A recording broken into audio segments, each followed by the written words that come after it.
Welcome to episode 4 of LTCTV. Did it right this time. What's going on? It's Bob Thompson with my other host, Chaz Molesky. And today we're coming to you with 3 awesome topics: body dysmorphia, punishment workouts. Yeah, what the hell are they and why are they being done? And then how to stay consistent on vacation. We talked about how to stay consistent during holiday times. And now, even though it is going into holidays, we do have a lot of vacations coming up, especially depending on where you are. And this is just always important for everybody to talk about. So that's what we got coming at them today on episode 4, which we had a little bit of a delay. About 2 weeks. 2 weeks from episode 3 to episode 4, which we don't want to do. We don't want to do that to you. You don't want to leave you hanging. We know that you absolutely love listening to us and being here with us. And we love talking to you and helping you. But we're, as you can see, our last episode was in here. It was when it was still being done. Yeah. So it was a little bit different in the way that it looked, but we're here at the Westchester Legion location, which just finally a week ago, let's say Friday, Monday it opened, didn't it? Or no, we opened on Friday. Yeah, that's right. Yeah, so we opened on it's Thursday. Thursday. So we're a week and a day of our new Westchester location, which I'm blown away with. I love how it came. Beautiful. It finished up, but it was definitely one of the hardest build-outs that I've ever had. One of longest, the most painful. Right? It was hands down the longest build-out for a location. Now, this was my second location that I opened, and I opened it originally in 2014. And we'll go into body dysmorphia in a little bit because I got into fitness and realized that I do have a pretty big body dysmorphia. So a lot of everything that you see here from this new location, but from the second location that opened up, was all because of that. But when I first started Legion, it wasn't about actually transformations. It kind of was, but it wasn't. You know, I started Legion Transformation, or Legion originally as Legion Sports Performance. It was training athletes to get better and increase their performance. When in reality, the reason I wanted to get into this industry was for my transformation. Like, I was 115 pounds, hated the way I looked, and then when we get into body dysmorphia, it's kind of sometimes how I still see myself in the mirror. So you gave me an awesome compliment today, which I was like, all right, that's sweet, I'll take it. But this location, it was long overdue. It was a different business when I first opened it up, and we've definitely taken it a long way since then. And this location needed an update. I mean, the other location was originally in an alleyway that the parking lot up top would ticket people, and you have to go down if it's night and you're going into this place, you know where it was. It was hard to find, so we found an amazing location, but it was a headache and a nightmare. If something could go wrong in build out for any business, and especially for the gym, especially when we had members that have been here for years, that essentially were displaced for 4 months. We were only able to run half operations here for 4 months. And thankfully, we have an amazing franchisee that opened her doors to a lot of our members at night, and even throughout the day to help them out. But it was a nightmare. It was a freaking process from hell. Mm-hmm. But we're here. We're here. We made it. And that's why it kind of held us up for a little bit, and that was one of the reasons for the delays. Getting it up. But we're here. We're back. We're going to be more back on track, coming to you with things that are going to help you in your life. Because as you know, we are the fitness show that is going to sometimes go way off course for fitness. Because fitness is fun, but it tailors in everything in life. Oh, absolutely. You know, kind of just how, we'll get into topic number 1, which is body dysmorphia. What is body dysmorphia? Why does it come about? How you can help it? How you can combat it? How do you know if it's limiting you? And I think it's something that a lot of people struggle with. So why don't you kind of kick us off with what is body dysmorphia? Yeah, all right. So I want to get a sip of some chocolate protein. Yeah. So body dysmorphia is that feeling of not seeing the results that you've been working for. That's actually misplaced. So it's when other people will see your results or other people will see the changes, but you yourself do not see the changes, or you still see yourself as you were when you first started. Sounds like you took that right out of a textbook. Textbook Chaz. Here we go. I've worked with a lot of people. Yeah, so it's one of those things where you don't really realize it's happening until it happens, and then you're in that position of, okay, now that I know it's there, what do I do? Because now I can't get out of that mindset. I can't get out of the thinking. It's such a limiting factor, and it holds people back from their true progress of what they can achieve. And is there a certain stat out there of how many people suffer from it? I don't know a specific statistic, but I do know that fitness within the past 20 years, fitness addiction has been on the rise. Yeah. Of something that, and it's largely fueled by that Yeah. feeling of not being good enough after working for so hard, or Yeah. always striving to keep that next goal. And the problem with it is it's a double-edged sword, right? Like, on one hand, it keeps you motivated to keep making progress or to keep working out and then exercising and everything. But then on the other hand, you take it to unhealthy levels because 100%. you can't realistically see what's happening to you, and you know, you have a distorted vision of what is enough or what it's going to look like. And if you can't ever get there in your head, you know, it's similar to anorexia or bulimia in the sense that what you see is completely altered from the reality. Yeah. And it can make it very challenging to really get any fulfillment or enjoyment out of what you're doing for the sake of killing yourself to do it. You know? And body dysmorphia can then morph into and bring upon other issues such as anorexia nervosa, and the opposite of that too. And just to kind of paint a story for people of what, you know, can happen and what it is. So I might even still suffer from it, honestly, to this day. Absolutely. You know, because when I said earlier how I started at 115 pounds. So when I first got into fitness, I was skin and bones. I was not I was skinnier. I remember I had one of my first goals. I had a size small. So I listened to metal, by the way. I really listened to metal back then. I was listening to like band Slipknot or whatever. It's still around, but like that's what I listened to. And I would wear. I was like this weird metalhead kid in high school, so I'd wear black t-shirts and black jeans all the time. And I had this. Really? Yeah. with like a shaved head, so and I had terrible facial hair. I have amazing facial hair now. For those that aren't watching this on YouTube, this amazing. I didn't know I could even grow facial hair until about a year ago, and then I'm just like all in on it now. I can't stop. But in high school, I just I was like that's what I dressed. And when I got into fitness, I was 115 pounds and I was just so skinny. So my original goal, because I didn't know, I set this big goal to be 215 because I just had to be over 200 pounds. I wanted to gain 100 pounds. And for me, though, to get there, we talked about setting up other goals, to get that process goal, was to fill out my size small t-shirt. Because when I had a size small t-shirt on, like the sleeves, I could fit 2 of my arms in there. Yeah. It wasn't even like a big size small. But what ended up happening is throughout the process of training, I always saw that 115-pound kid. I would, no matter what, even after 1 year, and I think after 1 year I gained, I didn't get a ton of progress in my first year, but I still gained weight.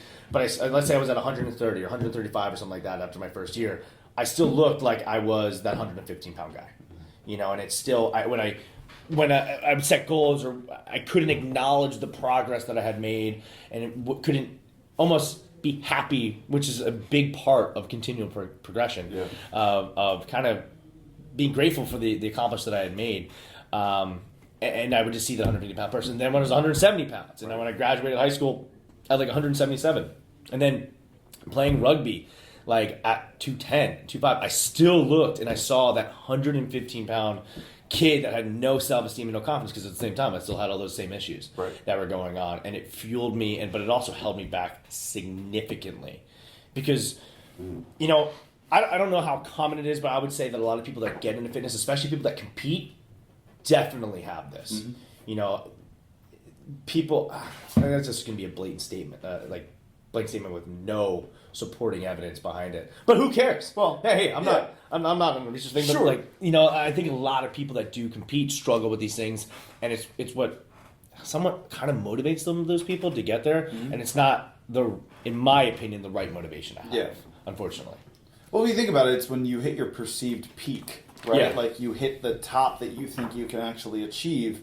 Nothing else is going to come close to that. Like everything pales in comparison, because that's when you were at your quote-unquote best. Yeah. So getting to that point for a lot of people, so much goes into it to get there that, like, the fall from that height, that fall from grace is so steep or so painful that it's like, it's a constant battle to try to get back up to that. But you don't have the same motivations. You don't have the same fuel to get to that point. And especially with the whole body dysmorphia mentality and how that works is, like, a lot of people, like, I coach people one-on-one a lot, and sometimes when this comes up, there's an activity I'll do with them where I have them close their eyes and then imagine what they look like a year from this point. So sitting as they are, close your eyes, what do you look like a year from now? You should do that anyway, even if you don't think you have Yeah, it. yeah, yeah. It's just something you should do. Yeah, not if you're driving, but outside of that, Unless you're in a Tesla, pull and over, it's driving for you, and then you can do whatever you want. Right.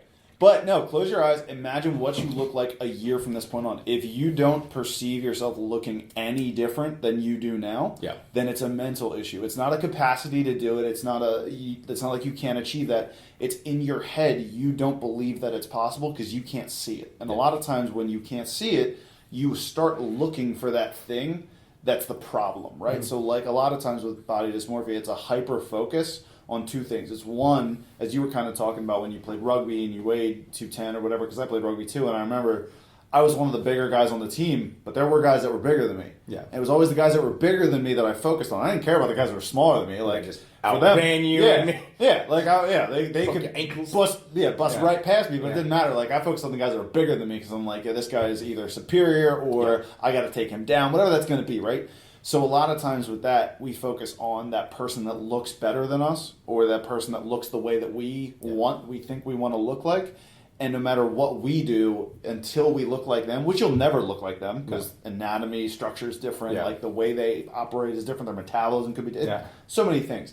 But then also on top of that, not only are we focusing on what they have that we don't, every time we look in the mirror, we're anticipating to see that thing that's wrong, right? So, like, if somebody... You don't see anything you've done. Yes, exactly. And that's the problem with body dysmorphia is even when you're looking in the mirror or anything like that, even if you've accomplished a lot, which most people do, they accomplish a lot. If you are being consistent, even if you're not perfect, you're getting results. Yeah.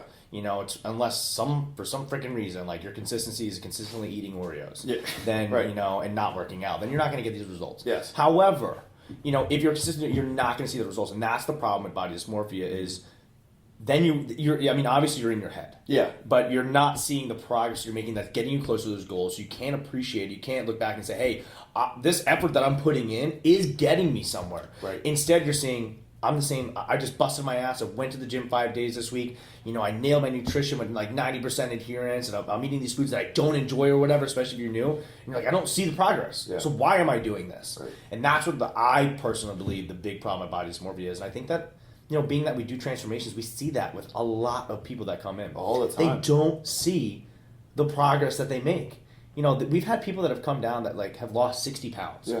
And they don't see it. They still see that person. They feel the same way as that person. I think you were kind of saying something earlier that goes down, you think about high achievers, is being able to see it. If you close your eyes and what you see in a year, you know, if it's not different, then you're always going to be in that same position. Mm-hmm. And that's something that I've noticed through like high achievers of any level, or whether it be in fitness or business or anything of that nature, like they can see it to the point where they can taste it, they can touch it, they smell the air that's going around them and stuff like that when they hit that moment.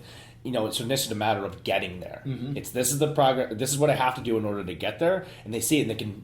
Some of them can appreciate the accomplishments along the way and the journey that they have to take, but they're willing to go through it. But they see that. Whereas if you have this body dysmorphic issue, you know, which can be, it's going to on both sides for a lot of guys, and this is not actually not a true statement for some guys, at least guys that were like me. It's you don't see that change that you're making in your body composition that's building muscle, you know, that's maybe reducing body fat or anything like that. And on the opposite side, you know, if you're trying to lose body fat or weight or whatever, you're not seeing those changes. You're just not seeing the change in the body. Yeah.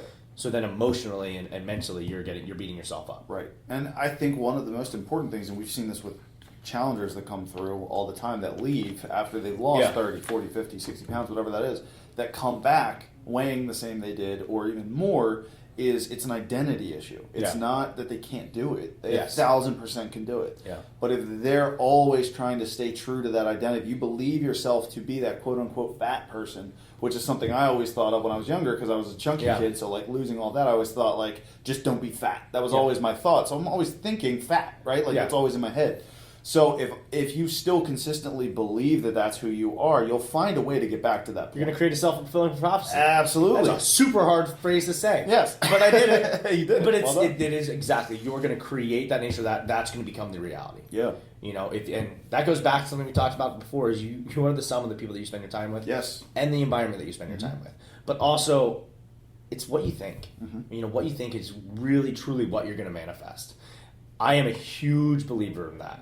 I'm a huge believer in one of the things that, you know, we've talked a lot about is mental strength.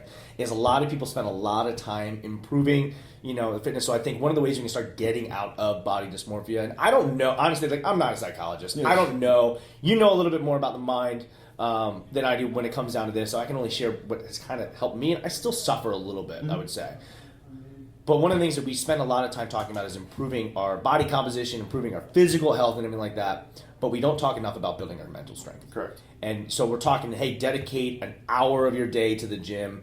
Make sure you prep your meals and everything like that nature. But you should also spend time increasing your mental strength. So get up early if you have to, or stay up a little bit later, or whatever. Read a book. Right. You know, and this, I didn't do this for a long time, but I'm a huge advocate of it now, is spend time just mentally stimulating yourself and improving yourself in that way and getting stronger in that capacity so that you can then physically manifest it. Right. I think that's one of, if we're going to start talking about how to kind of like improve Yeah. body dysmorphia, your body dysmorphia, that would be one of the first things to do, is actually start taking steps to improve your mental strength. Agreed, 1,000%. And two, with that, I think an important distinction that you have to make too is like, what's the difference between dedicated and then what's the difference between being body dysmorphic and like, That's a good point. because it can get very confusing. Like, because you might have one of you listening right now is probably like, well, I just love going to the gym. Like, I don't think I have that. Like, I don't want to put the thought in your head that, oh, you have it. I would say that, and this is my own definition, this isn't anything from, the textbooks or whatever like that, a true definition. My definition would be like dedication or passion for doing whatever it is that you want to do, or you setting goals, is that you're optimistic about those goals. You're optimistic along the journey, and so even though you're not there yet, you're not where you want to be, you're still enthusiastic about achieving that or getting to that point because you understand it's the process.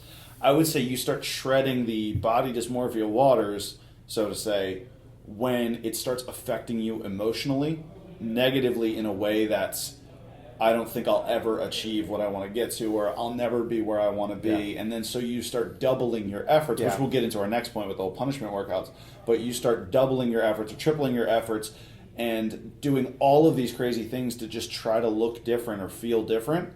And it's not really truly the point of why you're focusing on your health or your fitness. Your health is actually taking a negative turn because you're thinking so negatively about where it's at, or you're setting these completely unrealistic goals that you'll never hit anyway.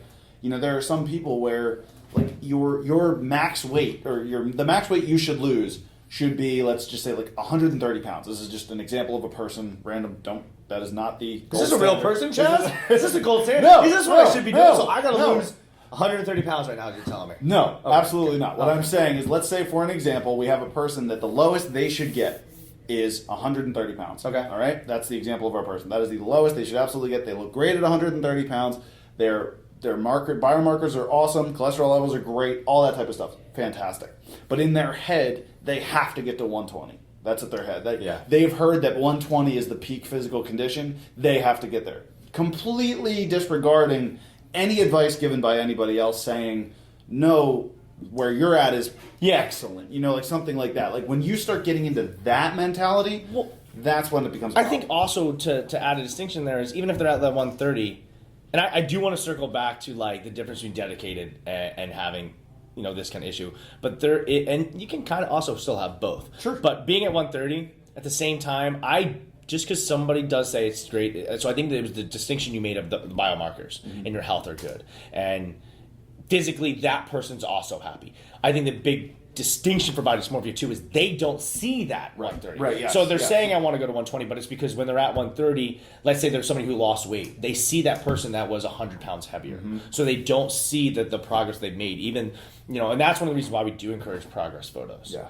And we do encourage taking statistics weekly to get measurables and stuff of that nature, so you can see that continued progress. Yeah. However, like it's when you get to that point, because I've had people tell me like, oh, like you're fine. Why are you trying to work out? Why are you trying to build more muscle? Why are you trying to lean out? Oh, you're obsessed. You have I've been told like you have body dysmorphic issues and stuff of that nature. And I think like for me now, I don't see that 115 pound kid anymore. Right. I don't see the 170 pound person.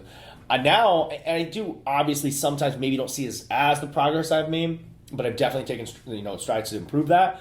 However, there's also a difference where people will try and hold you back because of the goals that you're setting for yourselves. And that's another difference between, I think, dedication. Yeah. So like when and again, using myself as just an example because this is one, but also this goes for how many people we've seen in the gyms. We have actually one of our teammates that's here today, and she started, and because we were talking yesterday when she was here, We were talking because when she started, one of the reasons she started her challenge with Legion and the first ever challenge that we ever did in 2014 was because she wasn't getting the support and somebody else didn't encourage her to do it at all. She had no support. And anytime she started trying to take care of herself and getting better, she was put down and then made to think like, oh, that's a bad idea. And I've had this recently as well, where it's like when I'm trying to eat well, or and you'll get this from family, you'll get this from friends, or I'm trying to eat well, or I want to go work out, or I want to work out again,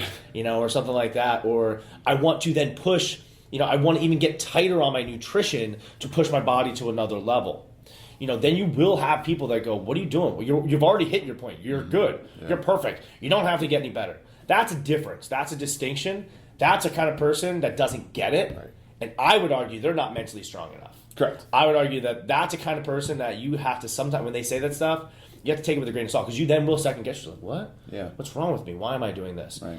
So I think the distinction here is with body dysmorphia is that you get to that point where it's what you wanted to achieve. Yeah. It is, without other issues going on, it's the level that you wanted to achieve. You wanted to get there. You just don't see it. Right. You wanted to get down to that point where you could see your abs, but when you look in the mirror, you see rolls. Yeah. You wanted to to be comfortable wearing your bathing suit on the beach, and then when you're on that beach, you don't see that. And so I think, another way, to make those happen, though, to get past that point, kind of goes into what we were talking about, though, is educating yourself and getting your mental self stronger, but then also putting yourself around people that aren't going to tell you you're perfect, you're good, you're doing this. Right. They're going to help you throughout the process. Yeah.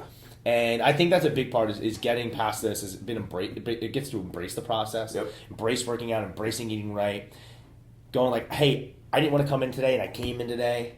We had a woman that came to the 10 a.m. session here, Eileen, and she was just saying, she's like, there's a lot of people that come to the 10 a.m. session that it just doesn't really work for their schedule. Mm-hmm. It's not the best, but they love not just the coaches, but the other people that come there. So they make it work. Right. They make that time work for them. So if you ever say to yourself, I don't have enough time, you can always find time. You just got to want it.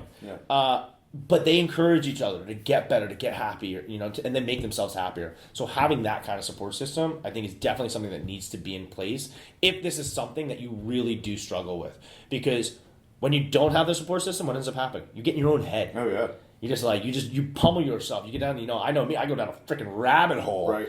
And you just, you go down there and you're sitting there, you don't have anybody to lift you up or get you out. Yep. And you will always be able to find 2 to 3 to 1 ratio, guarantee. Find a group of people that will find what's wrong versus what will find what's right. Yeah. So if you get stuck in your negative mindset or why something's not working, you will very easily, and this is one of the hardest things, especially with social media, because social media is terrible with this, but you will be able to find those people that sympathize with you in the negativity or in the pain so much quicker and easier than people that will pull you out of that. Because think about it, like when you're self-sabotaging or when you're in that negative mindset or whatnot, you want to protect your belief because at that point you're so broken down, you're so just emotionally raw that you want somebody to agree with you and say, yeah, how you're feeling is right. That's okay. Go eat that piece of cake. Go eat the candy. Go do this. Go, you don't have to work out today. You've been working out. Take a rest day. Do this, do that, whatever that might be. You will find those people so much easier than somebody says, stand up, walk out the house, get your body moving, change your chemistry in your head, get the serotonin down, get the endorphins running, doing all that type of stuff. Because that's not an easy conversation to have with somebody that's breaking down. It's a very hard conversation, which is why when you get in those environments, it's helpful. And additionally, if you do struggle with this and you're trying to get past it, the most important thing you can do for yourself is to create a new identity for who you are. How do I create a new identity? Yeah, great question. So it's multifaceted, but what you have to do is you have to break free from the old identity of that fat person or that skinny person, that person that you used to be, because you have to basically have to put your life on a timeline, right? Put your everything that's been going on a timeline, and really think about yourself on a timeline. I'm 27, so if I look at my timeline, let's say my timeline, I'm going to give myself extra time. All right, I made it to 85. That'll be my... You're probably going to live to 150 with the advances in science. All right, I got 150. Yeah. So that means if I expand my timeline, if I put it out in front of me like a horizontal line, At 27, can you see how much extra time I have left? All that extra that we have there, right? To create a new identity. Yeah. So if you really think about it, at that point, if I take what I used to have with me for another, what is that, to get to 150 is another 123 years. Okay, cool. So if I take all that stuff that I had and I bring that forward, I'm not going to make any progress. I'm not going to get anywhere, right? Like I'm not going to create anything new. You're going to keep repeating the same issues. Right. But additionally, if I take that 27-year gap and I look at the past 5 years and I see the real changes that I've actually made. You know, this is for the people that, like, let's say you've gained significant muscle or you've lost a lot of weight in the past 2 years. Look at that progress. Look at what's actually happened in there. And then look towards your future of what's possible. But the thing that you have to do is you have to create the identity that says it's possible. Yeah. But also the identity that says, I'm not that same person. Mm-hmm. So who you were back then, let's say you were the fat person or you're the fat kid in school or something like that and you got bullied for it or whatever like that. That person already took steps to change, right? That person already made the effort to become someone new. So it's not fair to that person to bring them back into that mindset because they're already trying to change. That person's trying to change. The old you made the steps to change. Yes. Now you've created who you are now. You have to take where you're at now forward in this new identity saying, I don't still associate with those people that tell me, just take a day off, do this, do that, do that. Yeah. You know, I don't eat the same foods that I used to eat. Yep. And I don't, when I have a bad day, I don't emotionally eat because that's not who I am. That's who I used to be. That's who I was. But now, because of what I've learned, because of what I can do, because of what I know, that's not who I am. And so it's creating the ability to just and it literally takes every day. It's a discipline. It is 1,000% a discipline to create where it is. And you know better than anybody because you came up from, you know, you pretty much, you took the quote-unquote dream personal trainer route, right? Like, you started in training, you learned how to be a trainer, you left training, you opened up your own gym, trained, then you became fitness business owner, helping other trainers train. That's like the ultimate progression of where you could take it, but each one of those phases took a different you. Yes. Right? Yeah, and I would like to say that, and to relate this to somebody who is struggling with this right now, is to understand that one, like any transformation, it's not easy at all. So one of the reasons when we do a lot of our 28 or our 6-week kind of challenges where we start with people, we don't take the approach of let's get rid of a little bit of water, you know, bread here and this or that, because it doesn't stick. You got to go through the discomfort, get uncomfortable, you know, almost break down a little bit to then create that new identity, create that new person that you're going to be. First off, this is not easy. Changing who you are, you have to be ready for it, or have to be, even if you're not quite ready, willing to go through the frustrations, the tough nature of it. Embrace the suck. Yeah. You know, you've got to go through that process. And that's embracing the process, loving the process, which will come in time. But you have to be willing to change everything. Mm-hmm. You know, and now we're kind of like going off of this. This is just creating change. But that's one of the reasons that we set it up that way. It's like, hey, you got to work out 5 days a week. You have to eat like this.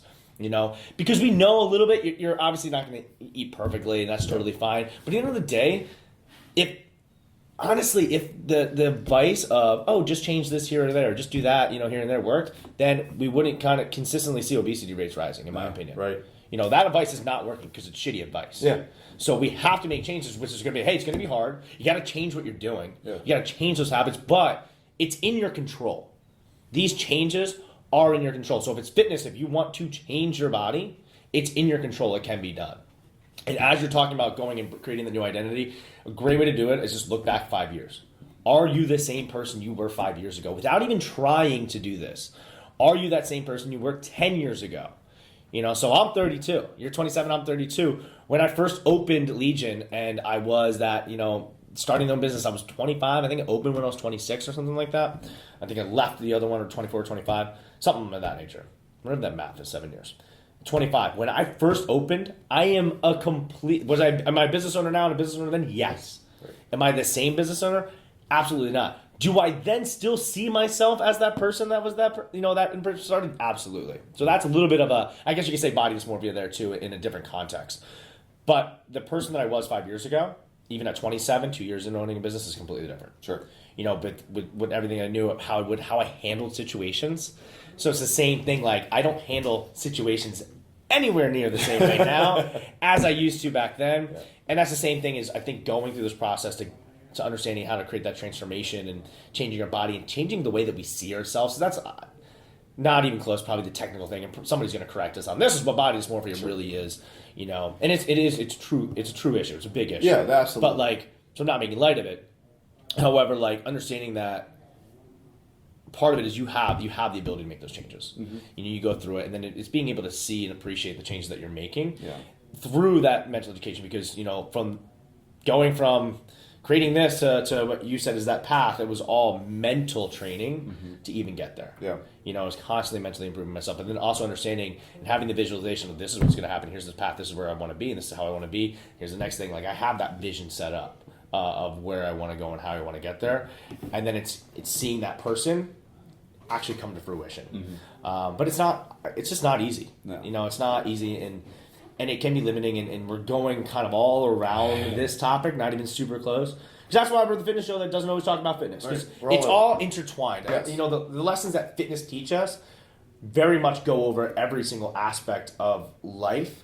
But it's a real big issue for a lot of people. Yes. And it's for a lot of people that are creating their transformations, can really hold them back and create a lot of unhealthy habits and a lot of unhealthy issues, or prevent people from ever even continuing or getting sewing, so they don't understand the true potential that they really have. Yes. And that's any person, and that's anything, and that's the same thing, that person that constantly beats himself down, hangs out with the wrong people, that doesn't think they can accomplish it, doesn't think they can rise up, doesn't think they have the skill or the ability. They can learn that. They can achieve that. Will it be tough? Absolutely. But that's something that you can achieve, but they have to see it and they have to believe it. And you have to take it one day at a time. One at a time. Too.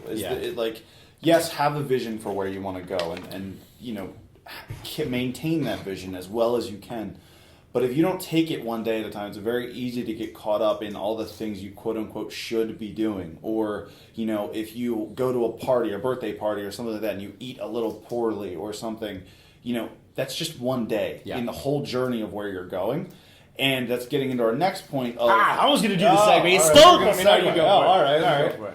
Well, no, it's going to get into the next point of... we've heard this, and some people do this. I used to do this to myself, so I know exactly what this pattern's like and what this feels like. But when you punish yourself with working out, so that's...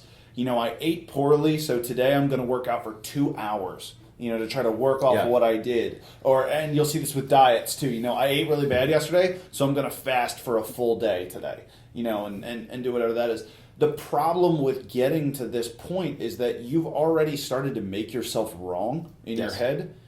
And the thing you're going to create there is that it's not okay to have a bad day. Yeah. Right? Or you have to be perfect, because if you're not perfect, you now have to punish yourself to get back to perfect. Nobody's perfect but you, Chaz. No, that's right. I mean, I've been trying to say that since I was born. Yeah. And that's exactly it. There's no such thing as perfection. You're just going to beat yourself up, and you're going to make it worse. And exercise and nutrition is not punishment. No. It's not punishment. So period. I hate punishment workouts. I don't do them. I don't think people should do them. I don't think anybody should ever tell somebody to do one or have somebody do one. If you don't eat right, guess what? There's another day. Yep. You have a bad workout, so what? You're frustrated, you screw up, something happens in your life, you don't got to go destroy yourself in a workout, because it's not going to do anything for you. Workouts and nutrition are supposed to build you up. Yes. Build you up physically and also mentally and then emotionally as well. Right. So you want to consider that. You don't ever want to have to go and for you or anybody else, then dread. And I think that's a problem. I think, coaches have that thing like back in the day where they would, hey, here's the exercise component. We're just going to beat the crap out of people and we're going to put them into the ground to make them mentally tough and all that stuff or whatever. But really just to punish people. It's like, oh, you're not listening, you're not paying attention. Cool, we're going to run laps till everybody pukes. Right. Or they tear something or something happens. So people are used to that and they have that negative connotation. Whereas what we're trying to do, and I think the industry as a whole is actually doing a really good job, is helping educate people that workouts are fun. Yeah. It's even if you don't necessarily enjoy them, purpose isn't to kill yourself, to crush yourself, and to hate it. They're hard enough as it is when you do a good workout. But punishment workouts have no place in any point in time for anybody. And if you do it, it builds bad habits. Yeah. It's like it puts in your head that I can't screw up, which you screw up. You're human. That's just what happens. We all make mistakes. Yeah. I make with them every single day, sometimes on the minute, you know? So, like, it happens. The cool thing about mistakes or those issues is just a learning experience. It's what can we, I mean, hell, opening this location and getting this set up, I made a million mistakes along the way. Yeah. And the only thing I can do is instead of, I'm not going to go and punish myself and go, I don't know, do it again in such a horrible fashion. Right. Instead, I'm going to learn from it. Yeah. Say, hey, this is what happened at this point, and this is what happened at that point, and this is what's going on. This is why we did it. Here's what we can do, and here's how I can help franchisees or other gym owners or whatever, or other business owners prevent that stuff from happening because I went through it firsthand. And it's the same thing. Hey, I'm at an experience, and also understanding that, like, if you go off your diet or whatever, or have a bad workout, it's okay, just period. Yeah. Like, you know, you can do the next day, back that's on fine. track, It's yeah. Again, it's 365 days in a year. Right. It's not the sum of how hard you go in 2 workouts at all. Well, and I think that's, like, going off of that, aside from the whole mental piece, like, it's so ineffective. It's such an ineffective form of training for your body, too. Yeah. Like, if you, let's say you work out in the morning, and then you go get pizza for lunch with a friend or something like that, and you feel bad because of the pizza, so then you go work out again to undo that. Chances are, if you're, you know, assuming you are natural and you're not using any enhancements or anything like that, like, your body can only be pushed to a certain point before it starts breaking things down that don't need to be broken down. Like, you're not going to recover effectively or efficiently to actually see any progress if you consistently break yourself down like that. And that's a lot, you know, these two, the reason we pair these together is because they go hand in hand, body dysmorphia and punishment workouts and all that, because you're constantly trying to see that results or whatever. A lot of times if you're consistently punishing your body, you're not going to see any results because you're not giving it what it needs to build or recover or look the way that you want it to look, because it doesn't have the chance. You're not giving it the chance. And that's recovery. Recovery is the key to transformation. You have to recover. My brother got his hormones tested recently, and they're freaking awful. Right, Billy? So don't worry. Same boat. Must be a genetic thing. Thanks, Dad. Yeah, right. Giving us low testosterone. Sweet, bro. But it's the other thing is, as we're going through this, I kept thinking, like, I struggle actually kind of to understand why people do punishment workouts, because I've never, like, I love working out. I know not everybody's like that. I totally get that. I love to work out. I look forward to working out, even on the days I don't want to work out. Like, then the next day if I miss it or whatever, I do enjoy working out. And you started making me think, like, we were talking to somebody about sales, and they're like, oh man, I'm gonna hold this person down for like 3 hours until they buy. I'm like, why? Why would you want to do that? Why would I want to have to force that person to want to do that? And it's the same thing with fitness. Like, why punishment workouts shouldn't be a thing is, they go hand in hand, but if you're gonna help yourself get out of it, you need to enjoy the process. You need to go through it. But if I want somebody to, like, want to come here, like, I want somebody to come to Legion because they love the team, the coaches, the people, the energy, so they want to come back. They've heard great things. That's why they're going to want to come in. Not because we have to force them and then just beat them into submission to sign up for a program so they never come back, and it doesn't help them. Right. And it's the same thing. It's never going to help you if you're using it to force yourself and punish yourself, because a lot of the other things outside of just you not enjoying it, if you don't enjoy something, like, and there's people that enjoy the suck. And that's another thing. Like, you can totally enjoy the suck. Like, I love, when things are hard, and going through that and going through the process, which is a lot of times in business, why I like a lot of business, because a lot of things are hard and they're struggling. You got to figure out yourself throughout the process. And same thing with fitness. But, like, with workouts, like, you got to look forward to it. It's not like, oh man, I got to do this. Now I got to go do this hard ass workout. It shouldn't be the way, because you're going to achieve more. Right. Just even that level of stress, not even just on top of beating your body up, not recovering, because then you're not going to eat well. Right. It goes hand in hand. You're not going to eat what you need to eat or anything like that. Like, if you're trying to gain weight, you're going to shove your face with calories so that you then never achieve it, and then you end up doing more harm for your body. Same thing, if you're trying to lose weight, you're going to end up starving yourself, and who knows if that body dysmorphia breeds on anorexia or anorexia bullosa. Or bulimia, and that'll happen. So, like, those other bigger issues will then start, not bigger, but other issues, just about issues that are going to go with it are going to happen. Whereas, like, you should just want to do it. Right. You want to create a process where you want to do it. So, like, the stress of having to do it is going to screw up your hormones, increase cortisol, which is going to make it harder to build muscle and lose body fat, period. So just the stress alone. And then you're putting all that stress in your body from not recovering, because then you're not going to be able to sleep. You're not giving the nutrients that it needs. You're creating all this other stuff. You're going to waste away the money. You're going to get muscle. You're going to get hurt. So you're doing yourself more harm than good. It creates this more negative loop, which then makes you punish yourself probably even more. Right. Like, I'm working my ass off. And then it leads to a point where you just hit a wall, and then it all goes to shit. And that's what we don't want to do. Like, it should never have to be, and especially, like, we were talking about we're going to be launching a kids program at Legion, and to really help form those habits early on. But that's something that like exercise again early on. It should be fun. Yeah. It should be something that they want to do. Yeah. Like it should be something they look forward to do. I was gym kid of the month, by the way. Thank you. I actually wanted to be a gym teacher. That was my original thing I went to school for. But yeah, you as a gym teacher would be incredible. Yeah, it'd be fantastic. I'd just be rocking shorts, and be like, no rugby today. All right, go to the gym. I just got distracted, but. I mean, you bring up like very good points, and the other thing that you want to make sure that doesn't happen by doing that is you don't want to teach yourself that every time you eat poorly, yes, you can just go and work out twice as hard. It doesn't work like it literally doesn't work. For everyone listening, I want you to listen to this right now. If you overate yesterday and you plan on doing multiple workouts today to undo what you did yesterday, it's literally impossible because your body has already started processing and digesting and storing any food that you ate yesterday. You're not undoing any of that process.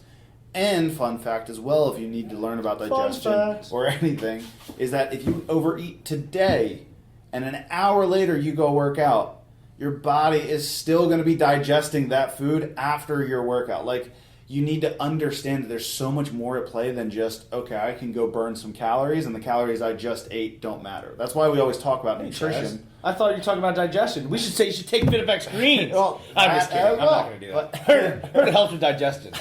Sorry. But yeah, I mean, you have to understand the essentials of nutrition as well, and that's why we talk and stress the importance of proper nutrition, because you can't out-train a bad diet. You cannot work out long enough, and that's why we also say, like, if you're on an elliptical or a treadmill at a gym or something, and you see, you've burned 100 calories in this amount of time, that's really not accurate, largely inaccurate, especially on those machines, because it's not factoring in how much you weigh, how tall you are, any of those things. Like, none of that's getting factored in. Yeah. But it's not the same as saying, I just ate this 100-calorie piece of candy, I can go hop on the treadmill for 20 minutes, and it doesn't count. Yeah. It just doesn't work that way. Like, And I know it's tough for people to grasp that, because it's almost more tangible, quicker than nutrition. Like, nutrition is key. You can't out-train a bad diet. We've all tried it, and you've heard this a million times before, and it wouldn't be a saying that's around everywhere if it wasn't the case. But, like, I get it. Like, if you eating that food and eating the healthy food and anything like that, you see all those calories up. You see you're sweating, you're tired, you're all that stuff. It doesn't matter. Yeah. Like, it doesn't. I am not a fan. For most people, like, this isn't and part of it also comes like The Biggest Loser. Biggest Loser, he brought a lot of popularity stuff, but we don't live in the world that is The Biggest Loser. Right. We're not having a nutritionist make all of our foods and prep all that, and our whole day is controlled so that we can do this, and we work out multiple times a day and get the calories and everything that are needed to do that. We have other stuff going on. We have jobs, we have families, some of you have kids. I got dogs, so we have other stuff, which he woke me up. When I woke up today, dude, he went to the bathroom all over his area. That's how I got to start my day. So I'm assuming that's like kids. Yep. I don't know.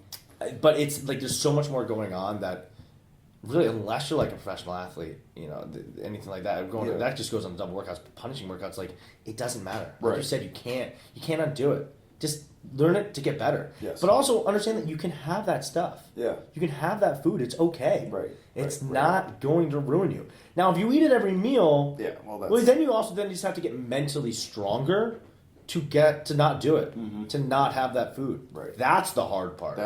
That's probably the hardest part. Yeah. And honestly, with that too, you have to understand that, like, if you're finding yourself all of a sudden, if you have one little break, and let's say you eat something bad, and that leads to you just going on this all-out 20-minute binge of eating something bad, maybe you needed a cheat meal. Maybe you need a break. Yeah. Maybe you've been pushing yourself to the edge or the limit for so long that you just mentally need a break, or you emotionally need a break of some sort, or you've been killing yourself for so long that maybe it's time that you back off a little bit, especially if you're doing the punishment workouts. And this is not for anybody that out there that does like 2-a-days or doubles or whatever. If you do that because you want to do that and you truly enjoy working out and your nutrition is on point and you like that, factor that and that's all factored in and like done for you, that's great. Yeah. Like, not a problem at all. If done properly, it can be one of the best ways to improving in a fast rate your body composition. Absolutely, 1,000%. But if you're doing this because you feel like you need to undo something that you did, or like all that, you're just going to create bad habits. And like honestly, getting out of it, as arbitrary and simple as this sounds, it's literally just pause, accept the day for what it is, and then move on to the next day. The next day, like, it's a whole nother opportunity to just start again.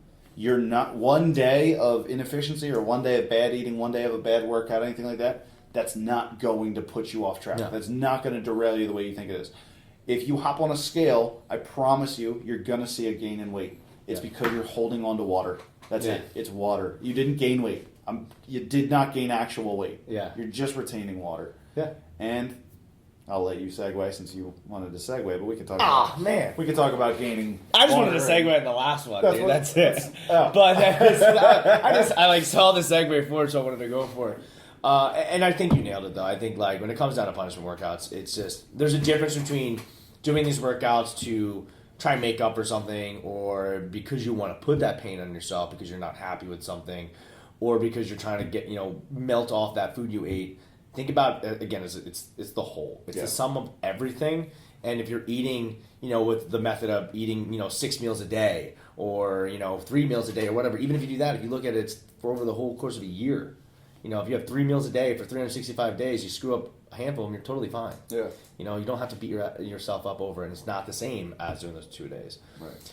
Which will actually, I think that's a good point, a good way to bring into the next one, which is how to stay consistent on vacation.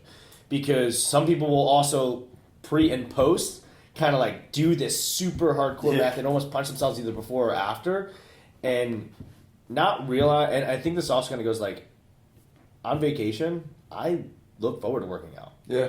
Like, I do love when I travel or go places. One of the first things I want to do is I want to go find a local check gym. out the gym. Yeah. I want to get those workouts out when I'm out there.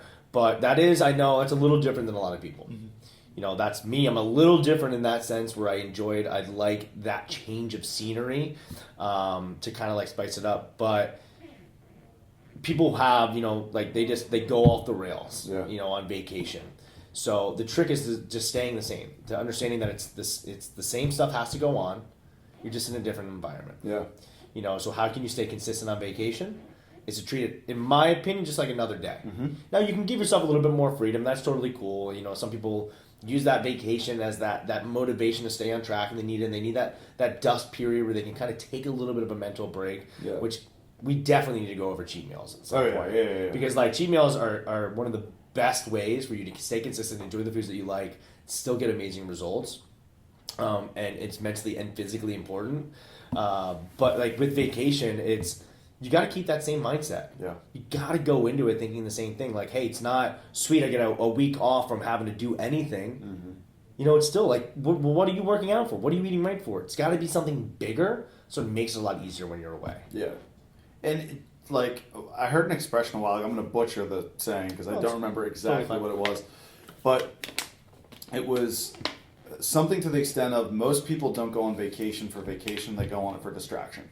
Okay. And the whole concept behind it was people go on vacation to distract themselves from all their problems at home or all of the things back wherever they're going from. So a lot of times when people go on vacation, the first couple days it's disconnecting from all the stuff that you had to deal with. Yeah. Then you get like maybe 1 or 2 days of pure quote unquote vacation, and then the last 2 days you're there, you're anticipating going home.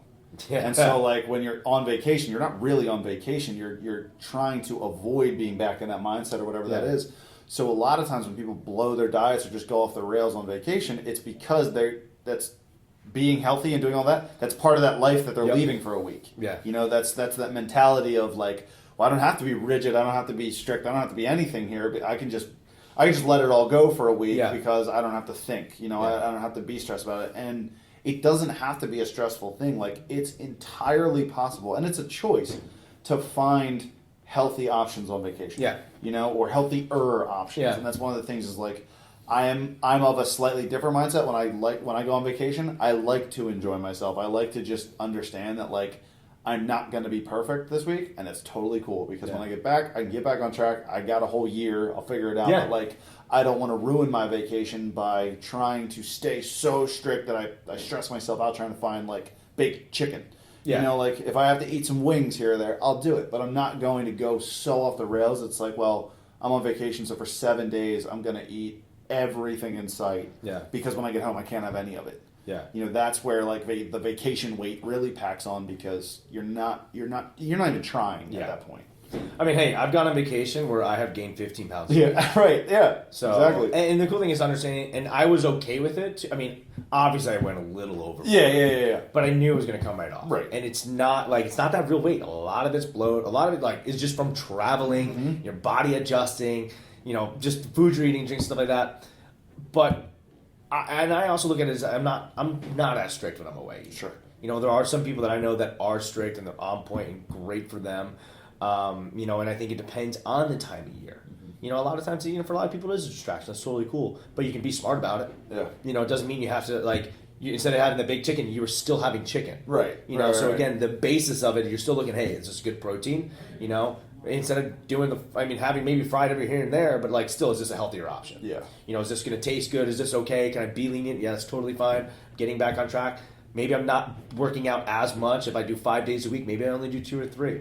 Maybe I'm not even doing the same style of workouts. Maybe I'm just like, if I'm going to the beach, I'm just thinking my head is just cold out right now. Yeah. I'm going and I'm just walking. Right. And Yeah. I'm running. Just being or something. active. I'm just Yeah. being active, playing a sport. Or like, you know, I still want to go on like a big mountain trip Right. or whatever where it's like day-long hikes. Am I going to go and try and actually like go and work out that day?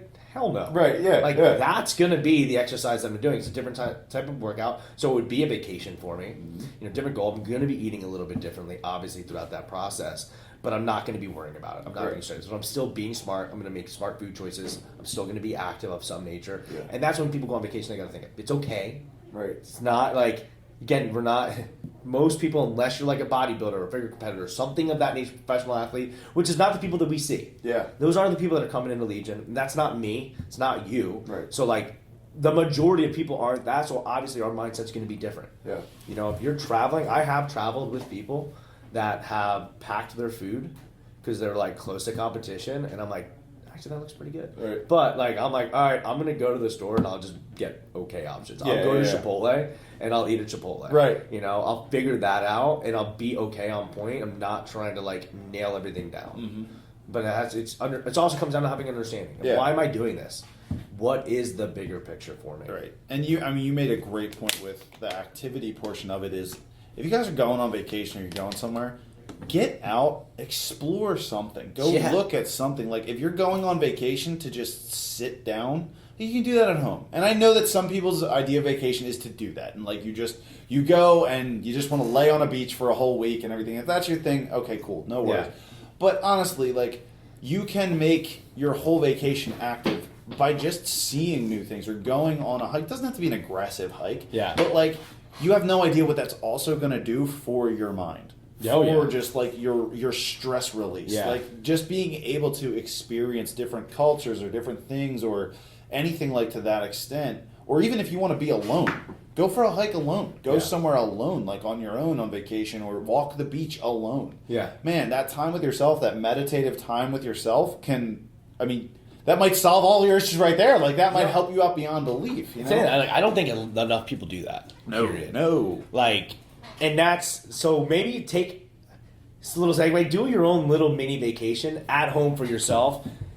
Start finding the time to dedicate to yourself. Yes. It is hard, I get that, but like, a lot of the people that come to us, I was just looking at a couple of the new recommendations and reviews for Legion, and you know, and we see this a lot. A lot of the moms that come to Legion, it's like, I finally had to put myself first. Mm-hmm. Yes. And this is one of my mentors earlier said it, I've heard this a million times, but if you're on a flight and the plane's going down and the oxygen mask come down, do they say put it on your kid or do they put it on yourself first? You always have to put it on yourself first.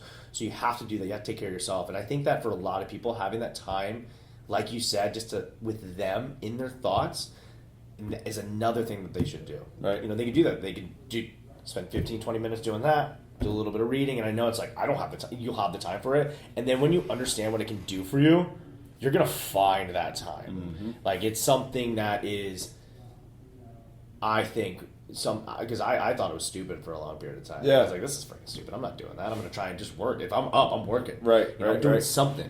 I don't want to just sit there and chill, but like that's actually on my days, like the part of my day I look forward to. The reason that I wake up so early now is so that I have that time that's just me and my coffee, and I'm just in my thoughts and getting my kind of like my day together, and then I can start reading and stuff like that and setting myself up so that I can then have that period of time of that like stillness, that quiet nature. Yep. So yeah, but that's not really anything to do with vacation. But it's a vacation you can take at home. Yeah, I mean, it all kind of correlates, right? Like, at that point. But ultimately, just be smart, right? Yeah. Make intelligent decisions while you're away and everything. Don't give in to the whole animal brain, right? The animal mind of like, I'm gonna eat everything. I'm gonna do nothing. I'm gonna just veg out. I'm gonna be this way, because you know yourself well enough to know when you get home, you're gonna beat yourself up about being on vacation. Like, why did I all do that? Yeah, and you can't go back and change it. And I've done that. Yeah. I've done that where I'm like, oh, I'm on vacation. And then I'm like, I felt like crap. I didn't end up doing things that I wanted to do because of that. And we remember how people make us feel. We remember experiences. Yes. Those are the things that we remember. Not, so what I remember is like, man, I felt like shit because I ate that food. Yeah. Because I drank that much or something like that. And then being like, I could have done this, but I was uncomfortable. Right. Those are the things I remember, instead of being like, wow, I'm super happy that I got to go explore here, go check this out, and I did this, and I felt good, and I got that break, and that distraction or whatever you want to call it was needed, is it allowed me to come back stronger mentally and physically. So it's being smart. Like, do those smart choices. Right. And is it easy, especially if you're like on your vacation, you're used to that? No, absolutely not. The stuff you have to do is not easy. No. If it was, everybody'd be doing it. Right. And we're here to tell you what you need to hear. It's a lot easier to say, oh, good, just go eat whatever you want and do that stuff. But you're going to screw yourself over when you come back. Yes. And then that also, if you don't even work out, then you eat like crap. Think about how hard it is to get started again. Like, that is one of the hardest things, is to stop and then restart. So in this way, at least you're not ever stopping. You may be doing something else, which is going to be giving that invigoration to do something when you come back. But definitely when you're on vacation, don't stop doing something.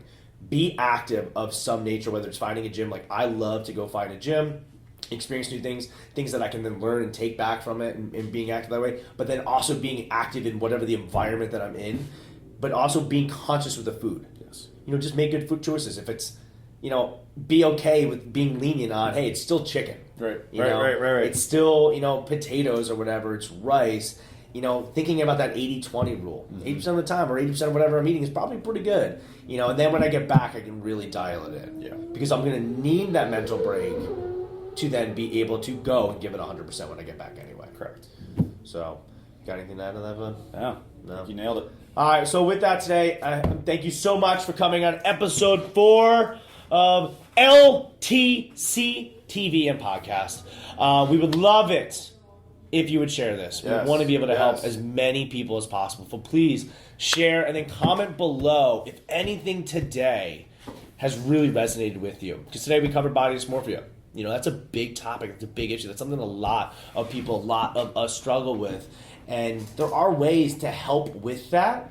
But it starts also with loving you. Yep. Punishment workouts, bottom line, don't do them. Don't do them. Don't punish yourself. It's not even worth it. Don't do it. And then if you're on vacation, just be smart, be active, enjoy yourself. It's okay to enjoy yourself and your day.